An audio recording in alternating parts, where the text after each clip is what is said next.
Hello and welcome everyone, and today we are going to see what is superposition theorem. And as we always say that it's really necessary to understand the reason behind doing a particular problem before diving into the numbers and just solving it without any reason. So today we are going to see what we do exactly in superposition theorem. So as always, we will take a simple example first, a general life example, and then we can compare it so that our understanding of the topic becomes clear.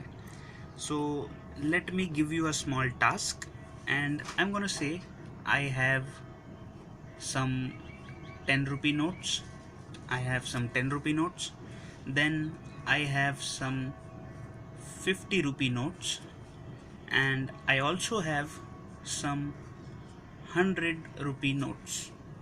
So if I tell you to give me the total amount, let's say you had 10 rupee notes, 50 rupee notes, and 100 rupee notes, and I tell you give me the total amount of all these notes, so what would you do?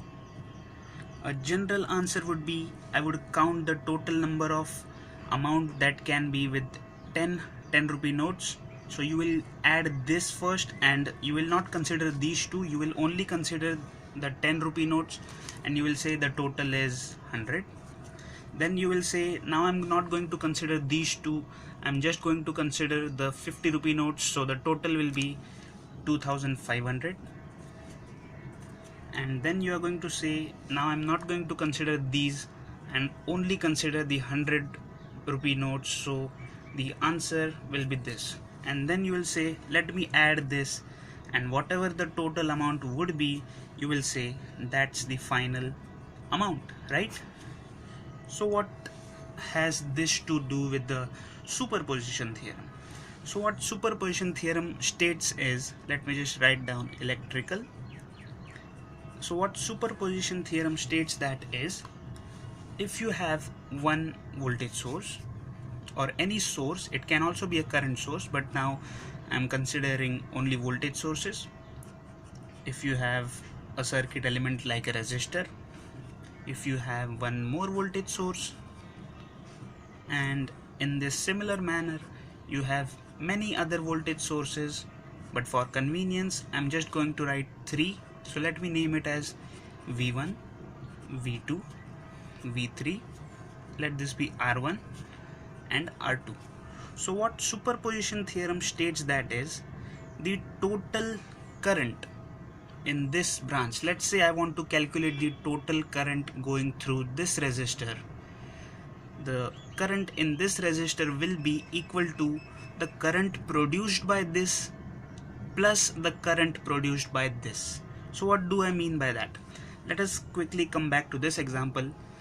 The total amount is made up of 3 parts, that is the 10 rupee notes, the 50 rupee notes, and the 100 rupee notes. Similarly, the total current flowing from this resistor is because of 3 elements, and those 3 elements are voltage source V1, voltage source V2, and voltage source V3. So now I believe we have a general idea of what superposition theorem is. So we have to consider the same logic as I said over here. When we are analyzing the circuit, we need to take only one source at a time. When we are considering one source, forget about the other 2 sources. We consider only 10 rupee notes at a time. Similarly, when we are solving any problem of superposition theorem, we will consider only one voltage source or current source at a time. And that is what superposition theorem is. It will be the same logic as applied here. And what is or how can we apply it to problems, we are going to see that in our next video. So please do see our next video on how to solve problems on superposition theorem. Thank you so much for watching.